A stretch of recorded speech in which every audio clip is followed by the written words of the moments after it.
We have the pleasure of having here with us our colleagues from the Technical University of Berlin.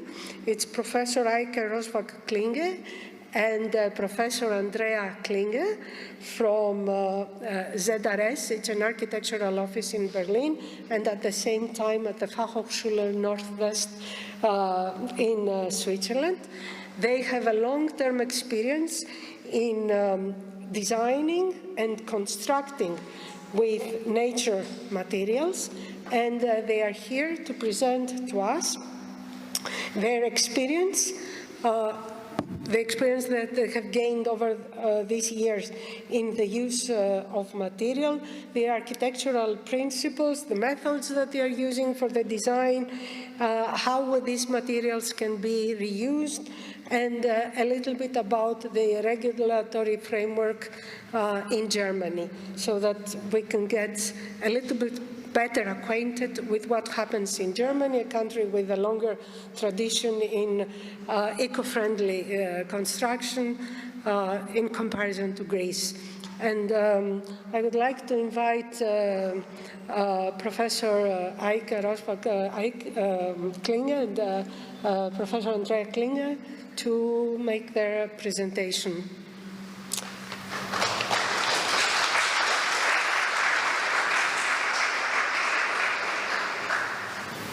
Well, thank you very much, Maria, for the very nice introduction, and also the opportunity that we can share our work, our knowledge, and also our questions that we still have, because I think in the construction industry there's a lot going on at the moment, and we try to develop solutions, but it's not that easy, and also sometimes to us answers are still missing.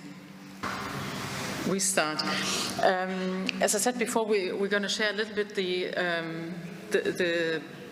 project. I think full screen is missing still, right? And we structured our presentation in a way that we give you a little bit of an insight what's influencing our thoughts behind the projects that we develop. We're going to quickly, show you a few projects, one related to the greenest research project that Maria was presenting already, and then we will also give you an outlook where we stand, what's the challenges in terms of legislation. So I call it motivation, but it's probably more the current situation in construction, or the current situation that we're facing in Germany. We're all talking about the Paris Agreement, and that we should not hit the 1.5 degrees of temperature increase. And in Germany, we had the very, very sad news at the beginning of the year that during 2023, the entire year was above 1.5 degrees. And that doesn't maybe sound that bad, and I always try to compare.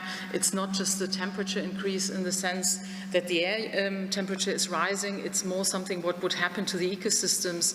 And if we compare us as an ecosystem, if our temperature, body temperature increase would be 1.5 degrees, you can imagine what's happening there. Thank you.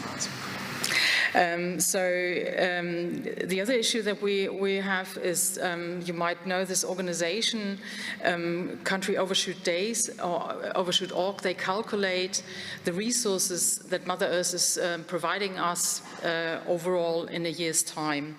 And the calculation here is that if everybody in the world would live as in a certain country, resources would deplete at a certain day. And I've just highlighted Germany. It was the 2nd of May this year, where all the resources, if everybody would live in the same standard as in Germany, the resources that we would have available for 1 year would have gone on the 2nd of May.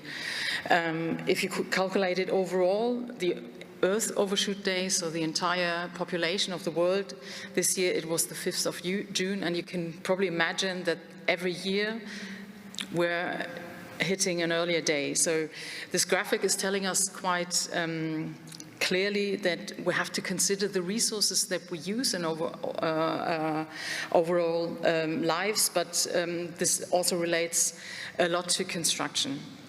This is, again, a very sad situation as we see it in Germany. Probably it's similar in Switzerland. In Greece, I was told we're facing a lot of demolition. And the figures here, you can see the mineral resource consumption related to the construction industry in Germany is 92%. So most of the resources that we extract goes really into the construction sector. Then we have, as the image is showing us clearly again, 55% of the construction, but also demolition waste. So we're demolishing buildings a lot earlier. And if you see the picture, the way we constructed in the past 60 years is not in a way that we are able to retrieve materials as we did in the past. I mean, we've seen the oldest house here today in Athens, and you could see where the stones were reused, timber was reused, and so this is all gone as a knowledge and as a thinking. And obviously material extraction, the production of construction materials, but also heating up buildings cause a lot of CO2 emissions. This is what Maria was referring to already. So this 40%, it's the smallest figure, but this is obviously giving us a headache, and we need to bring this down. And this relates at the moment mainly to the production of construction materials. So we need to find a way how to overcome these issues. This is maybe a little bit of a boring graph, but this is also for us is quite important. It shows the cost evolution in architecture in Germany again. And what we are facing is obviously a cost increase. This is also due to increased expectations and standards, but there's a difference between what we put into the construction of the building and what we put into the building services. And you can see the average cost increase also with labor costs is sort of like 50% between 1999 and 2019.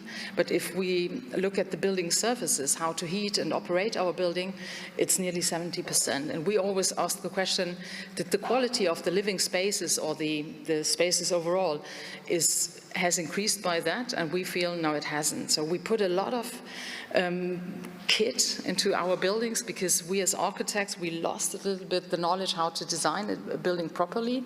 We design often glass facades, and then we ask the mechanical engineer how to resolve the issue to keep it hot in the winter time and to keep it cool in the increasing heated summer month. So this is what is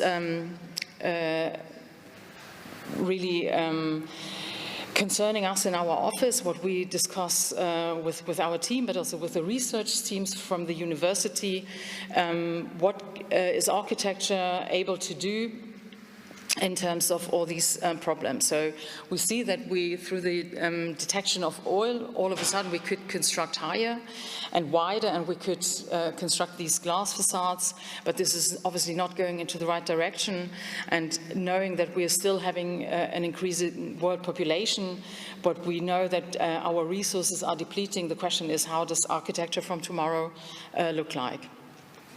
So what we did in the office, and we're still progressing with the scheme because it has not reached the final end probably, we try to develop a building system that is able to address such issues. And this is based on historic construction. It's always good to look back in history, because when there was not so much technology, people knew how to construct. If the access to material was still quite difficult because we didn't have all the machinery, people knew how to connect materials together in order to rescue them and safeguard them from a different building. So the thinking behind is really, we look at the historic construction as a wattle and daub house, so it's timber and earth as the main materials, because we know that these houses have been quite comfortable. So they have been quite warm in the winter time, but they've also been cool in the summertime. And this is what we used as a construction system, but to translate it into modern construction. So we use a lot of timber where we can in the structural support system. We try to avoid basement constructions, because for basements and elements that are connected to the soil, to the ground, we always need concrete. We know that the emissions, CO2 emissions related to concrete are quite high. So if you avoid car parking spaces below ground, then you can do a lot for climate positive buildings. We use also a lot of earth where we can. In this building, in this image, it's more related to a high inertia in the internal partition walls. We have a glazing ratio that is not too high, that relates to the orientation of a building, but also to the location. So in south, in Greece, you would probably have less window openings, whereas in cooler climates where you also need to bring daylight in, you can open a little bit more, but these glass facades are really difficult. And then we obviously try to implement renewable energy sources in order to heat our spaces and also in order to provide electricity. So this is a little bit where we come from, and this is what we try to implement in our projects, and in certain we achieved more, in others we achieved less. It's always also a little bit the debate with the clients, and at the end of the day sometimes also relating to cost. So we show you now different projects, two of the office and one Eike is showing you also what we are gonna evolve in the greenest project.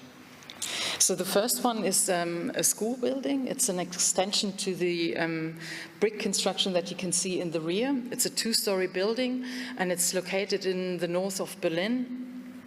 And when we started with the design development, we were talking to the local authority that we actually wanted to construct the building slightly higher in order to minimize the footprint of the building. But due to the regulation of the urban planning, we were not allowed to construct higher. So that's why we approached the local authority and said, why don't we think about a building that's dismantlable after time? Because maybe in a 50 or 100 years' time, we have a different density in the north of Berlin because the city is still growing. So the idea behind this overall concept is to be able to dismantle the building if it's needed. So the local authority was quite open for this, because for the planning it's a little bit more time that you need, and it's obviously then also a little bit more cost. But they said, okay, overall we will gain a lot out of this concept, so we buy into this idea. So we started first with the overall plan.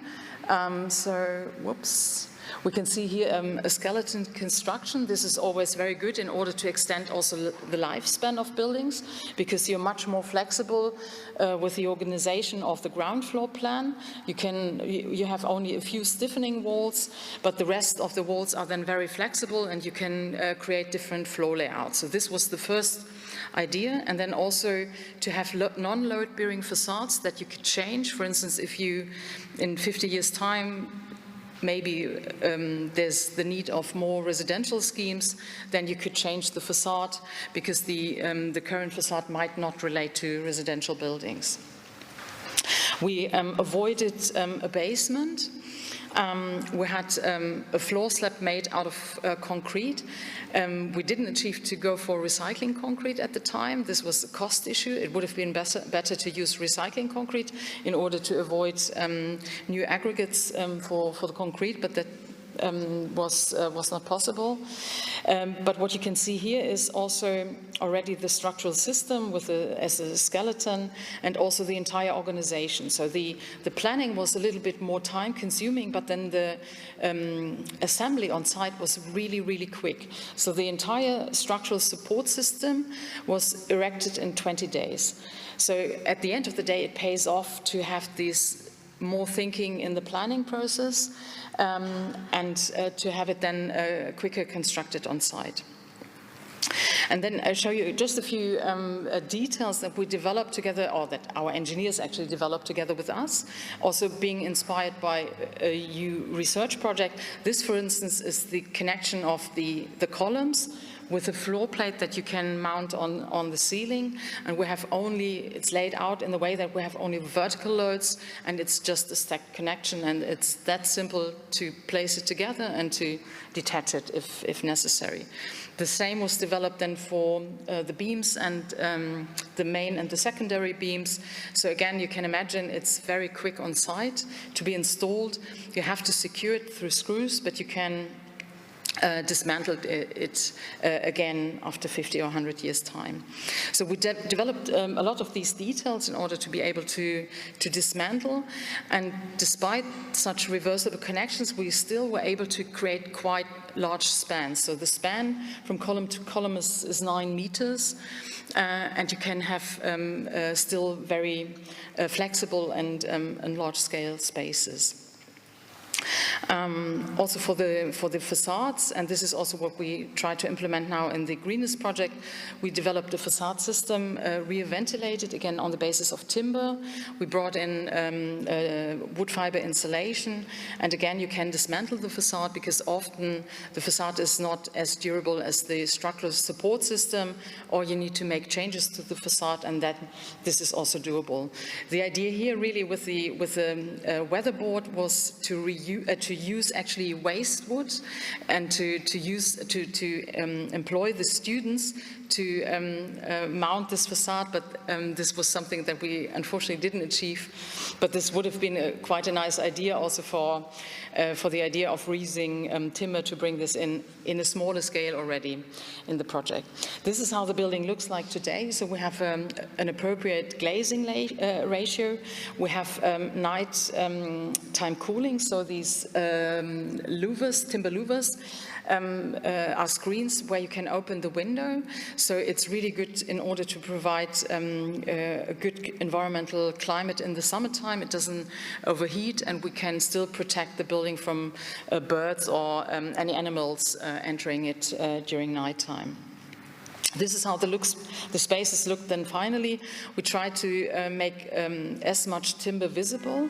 So the fire regulation is, the fire concept is calculated in the way that the building can burn, but it withstands sort of like a structural decay, so that you can rescue all the people in case of fire. And the other issue is you reduce the amount of materials that you need for additional cladding, and in addition we have a vapor active material that's, as timber is able to store, absorb and desorb moisture. So the building was then actually constructed without a ventilation system. So this is really the benefit of exposing timber, and using earth in such projects. Just to show you what we achieved, this is a so-called life cycle assessment that we carried out. In green you can see the actual building, how it was constructed. Below it's a conventional building that we sort of like assumed being constructed in concrete, and we did this calculation for the global warming potential on all the different elements that we have, for the foundation, for the walls, interwalls, external walls, for the ceiling and the roof. And you can see that the overall performance of the timber building is not that much better in comparison to the other one. But if you consider that we can dismantle the building elements and we don't burn it, but we reuse it and we store the carbon for another cycle or for another cycle, or at least we keep the building for much longer in the first instant, and then we reuse it, then we have really this carbon storage saved, and this is then almost sort of like making up for the CO2 emissions that we still emit as we need to have a concrete foundation. So this is a bit the thinking behind, and this is how we hope to promote such constructions in order to bring the CO2 emissions down to zero. So Eike is now explaining the next two projects. Okay, so we come to two more projects. One is called Holz, Ziegel, Lehm, that means timber, brick and earth as construction materials. What is a research-based project, what is built for the Berlin-based communal housing association Stadt und Land. And we have a huge consortium of the design team in the core, and then a research team from three universities. We have a little bit of a research fund for that. So we started in the design phase, developing these projects together with the design teams. So ZRS was the designer, and together with Bruno Ferti-Marquez, what is also a Berlin-based office who are very experienced with housing and brick buildings.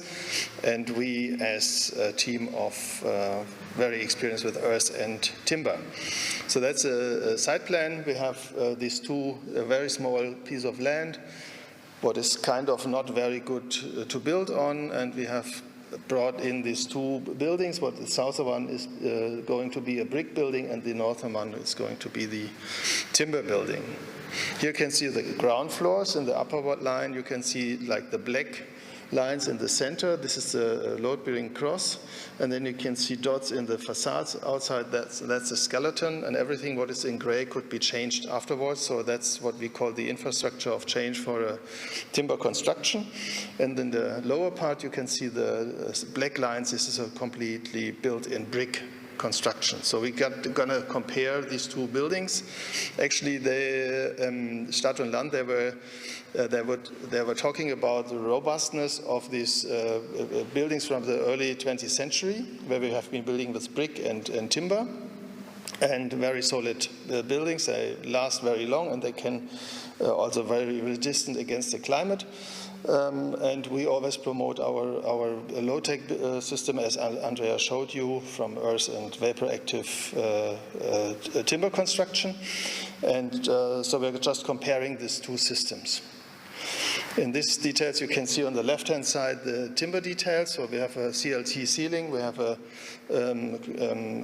laminated beams and column structure, and then if we fill it in with natural fiber insulation and have an outside facade and back-ventilated facade. And we have from the inside, we do have earth plastering or earth dryboard panel to have the cover be done. On the other hand, you can see the structure as we started it in our design phase. It was a brick facade or brick outside walls, and then a timber ceiling, CLT ceiling.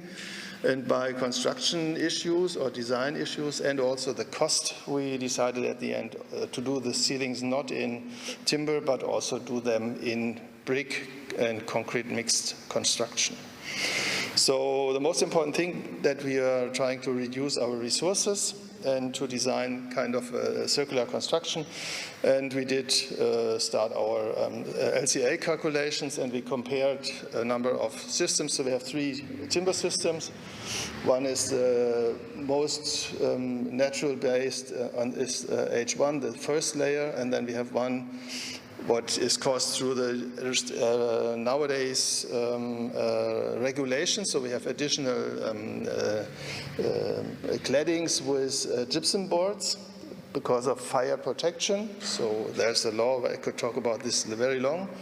And then we have the lowest one, what is not a timber facade, but a metal facade, because the fire brigades, they said we cannot enter the building with our standards safety technology, so we just have we don't have a timber facade, what actually could be possible, but then they said no, we don't like it, and so now we have a metal facade for that building. And on the other side you can see the brick, what is filled with perlite. I don't know, it's a mineral, light mineral perlite as insulation material, and then the standard wall, but it's our benchmark, it's a conventional one, it's kalksandstein, it's lime sandstone with mineral wool as insulation, and concrete ceilings. And then we did calculations. Actually, Julian could answer these questions because he's doing the research on that project. And we start from the left, that is our conventional building, and we have one two different calculations. The dark one in the front, you can see that's the module A, like the installation phase of the building. And module C is then if you take down the building. So you book off the CO2 again. So you can see the standard building for sure is the most emission building. What is in the erection phase about 250 kilogram per square meters in total. And then you have the brick building with the brick ceilings, and we have a wood roof. So there's a little bit, going down below the black line, what is the zero line, so there's a little bit of a sink of CO2 just from the roof. And then the next step is very big, so that would be the brick and timber construction, like the traditional Berlin houses. What is not built, so the second one is going to be built. And then we have the three timber houses. There you can see we can start at the best one on the right-hand side. So that's offering a deep sink of 100 kilogram CO2 per square meter, if you sum it all together. And then you have these gypsum boards, but are not changing the LCA so much, but the metal facades is just half of our sink. So that's a lot of impact if we change these systems in that manner. So we propose to do really 100% natural fiber buildings. And this star is maybe not so easy to understand. There's a line in the circle in the middle from dots. That's a zero line. Everything what is going into the core is a sink, and everything what is outside is CO2 emissions. So we have from 4 to 15, this is always one building. So one is the conventional, from the outer line is the conventional construction. The second line is just showing how these buildings are going to build in the different squares. So we are comparing different buildings in 3 squares, two in Berlin and one in Bremen, where they mention that is timber construction squares. But you can see with the way they are going to build it, with all, reduction of timber. So we are crossing around zero, so that we could imagine in the erection phase they are kind of climate neutral. And if you do everything what you can do in timber, except from the foundation slab, so then you can also come into a little sink. So some people in Germany, they say we can change the world if we construct with timber. That's showing that it's not the case. We can make buildings better. So for sure we need to work with timber, but we cannot change the game. So we need to stop building. That's what Andrea didn't tell you in our starting phase. So now we're going to show the projects a little bit. There's 2 stories of the timber construction. It's prefabricated elements. Unfortunately, the slab took us a while to construct it, so the carpenter had the time, like 2 months or 3 months, to prefabricate the whole building, and then they very quick started to bring it up. So in the center you can see the cross-laminated timber structure giving the solid static of the building. Unfortunately, at the time, they all have to be cladded with gypsum, what you can see here already. Like 2 years ago, we could have built the whole thing in timber without any cladding. So that's what we did in an older project in another case. And then the high insulated wall of timber frame is covering the whole structure and giving the shape. So that's the kind of infrastructure of change what we would mention to have for the future.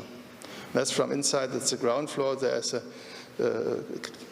piece of concrete to come out of the water level, and then the rest is the timber structure. You can see still the covered walls in the center, and then the timber ceiling that is visible in the future. So that's how it will look at the end. We have earth plasters and earth dry boards on the walls, and timber ceiling and timber flooring. And in comparison, that's the brick house So it's a complete reddish house, and it's completely built stone by stone by masonry, and so it's a totally traditional way of construction. It's very nice to see how to compare this prefabricated installation and the masonry works here. So they started something like 3 months earlier, and after 2 months of construction, now our timber building is quicker done than the brick building, what will be finished in January. And that's just a top view. Here you can see the CLT ceilings on the right-hand side and the red installation of the brick concrete ceiling on the other side. I think I have to speed up a little bit. So that's our pavilion in Berlin, what Sina is working on since how many years now? I think 5 or so. That's a museum called of transdisciplinary place where we have where we can connect our research with the society. And we entered that project on a certain point and tried to bring in all our research questions and to build with like a real life lab, to build what we are developing in research in parallel. And we don't have a long time of development and then go into practice. So we then decided so that's the place where it is located. It's in a small parking lot behind of the big main building of the TU Berlin and in the center of the campus.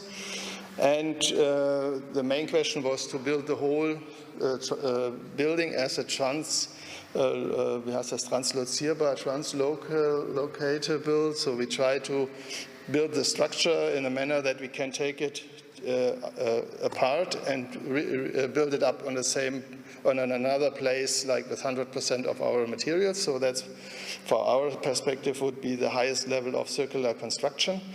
And we try to build everything out of materials as an option. So we are sure that we are building any element of the building in 1 or 2 pieces, just to show that the whole building could be constructed from waste.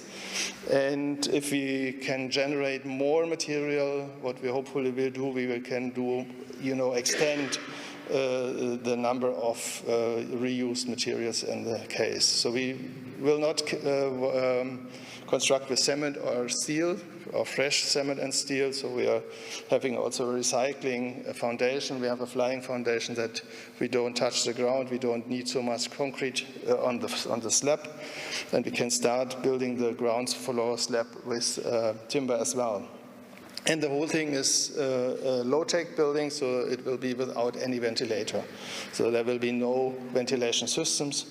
And we designed climate design-based for the building. Also, this textile shell will support our climate design. And that's how it will look. So we will have a 12-meter span of beams done out of waste wood, and then also we have additional this flooring, what will come back later in a little. What is also another research question here, that we have a recycling flooring.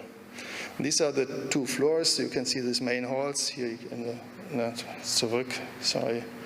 You can see 3 big halls and exhibition halls in the cafe and the ground floor, and in the first floor in this separation we have a little bit of an office space, what you can see here in between. So it's around 1,200 square meter building. It's not a pavilion, it's more like a solid building. And we changed the whole way of designing, so we are always working on an eye level. We developed the situation through the hands of the students and in interaction with the designers, with the research partners from all the research different perspectives. And then we handed over the thing into a general designer team. Here you can see like a standard design phase where we have the development phase on the left-hand side and the concept design on the second phase. That would be the standard. So we involved our students with a lot of studios from landscaping, civil engineering, etc., exhibition design, etc. And then we developed this concept design, and in parallel we started discussion with our research teams working on the TU, and we started also like going into acquisition to get also research budgets to be able to, have this frame of safety around the construction phase, that we are able to design something what is not possible at the day. And then from the early beginning, we started collecting timber and experimenting in a 1-to-1 level, started all the cleaning and repairing process, did 1-to-5 samples, we did own studio with 1-to-10 samples. All these models are 4-meter wide spanning models. And so that's how our students then develop kind of these structures. Here you can see the final product, what was then in a separate studio where we brought all ideas together and then handed over this final design as a concept design to the design team. And in parallel, we continued collecting timber and experiencing how we can, where we can get, how we get it logistic-wise, what all we have to do. And we developed storage of a little bit of timber here on site, where we just can offer and discuss, offer information and discuss with people from the university and have a place to rest there for lunchtime, etc., etc.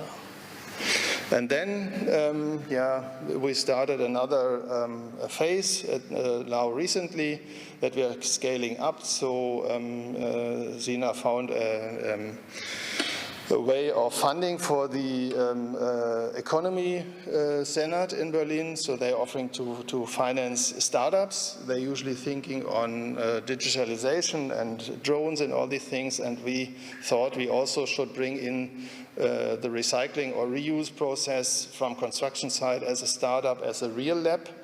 And so we won the first phase, and so we scaled our collection of timber. We professionalized our procedures, how to collect and how to document the materials, and we brought in a lot of material, what we are now processing, what is already processed. And so now we are going also to start first glue lamps from waste timber with a factory in northern Germany. And then that's the research topic again from Greenest in Switzerland, what will focus on a screed from earth, what is not possible to be used in Germany at the moment, and it's a new way of construction with that. So that's something what is on a very early technical readiness level, but we try to implement it in a protected area in our pavilion. It has a little bit of a risk to fail, but that's something what we would as a university accept, just to bring up our research and make it more quick. So now I'm handing over to Andrea. So just a few things again, where we at with the construction of natural building materials, and to give you maybe a little bit of an outlook or perspective. With timber, we are already quite advanced, I would say. There's, in a way, there's a race going on. So every country tries to construct higher. I'm not sure if this is the way to go, but it shows that timber is a really good element for construction, and to convince people to use it, I think it's important that you can prove that you can also design high-rise buildings. So we did the left one, this competition entry that we didn't win. The building on the right is at the moment being constructed in Hamburg. It's going to have 18 stories, 65 meters high. Fire regulation is always the limiting issue, in the sense that you need to cover the timber in case of fire, that you have a non-combustible material. The concept of burning pieces of the timber down is not always accepted, but there's a lot you can do already. And timber is a very good construction material when it comes to circular construction, as it's easier to construct or to develop reversible connections, and in addition, as we heard, it stores carbon and functions as a carbon sink. Earth construction, we didn't show you too much. I think this will become part of the second lecture. There's a lot going on in Germany as well. We have 4 product standards, which are very useful for architects because specifying materials that are not standardized or not controlled is very difficult in terms of liability issues. We have a new standard for the for load-bearing masonry, which is very good. So we are able to construct nowadays, or from now on, 4 to 5 stories as a load-bearing construction in earth blocks, where we hope that this will help to overcome also conventional construction, because again, earth is a circular material and the embodied carbon is very, very low. The next one to come, and this is for architects, is always the more interesting construction, is rammed earth, as we can see here on the picture. This was a long time the largest construction in rammed earth in Germany. The walls are 11 meters high. It's still not standardized, so you would need an application in a single case, which makes the whole process of application obviously a little bit more time-consuming and then costly. But our office is also working on a new standard for rammed earth construction, so this is going to be very interesting as well, I think. And the last one, we know that we also have to reuse building materials in order to bring emissions down. These are just a couple of images again. We have guidelines coming out anytime soon for load-bearing elements in timber and in steel, because in a way the fear is always, if you dismantle a building, what's the structural integrity of the building element? Can you apply it again, or has there been a damage or whatever? So we need to have certain guidelines, standards in place in order to assess them. We've done it on the left-hand side. This building was dismantled. We've done structural testing in order to prove that this timber is still reliable, but this obviously is a very time-consuming process. What's also very interesting, and I think Switzerland is really well advanced in Europe in that respect. There are a lot of clients who take over the liability issue, which is always a question. They buy into this concept. Then we have also craftsmen that say, I know what I do. I guarantee for my work, so they don't guarantee for the building element they used or reused, but they guarantee for their work, which we as craftsmen, we like it a lot, because normally you should be able to guarantee that the construction is lasting. And the other issue, the building elements itself, it's really tricky.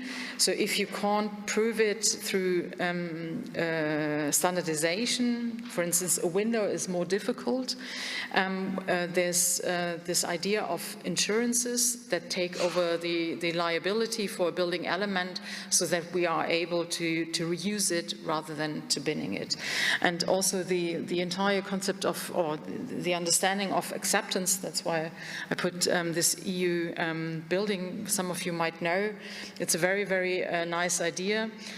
All the windows that you can see here in the second layer of the facade come from all the different member countries, and some of the windows have been 250 years old, so they really try to promote this construction of reuse again, and I think there's a lot possible already, and there are a few obstacles to overcome, but I think we're going to achieve this in the very near future. Thank you very much.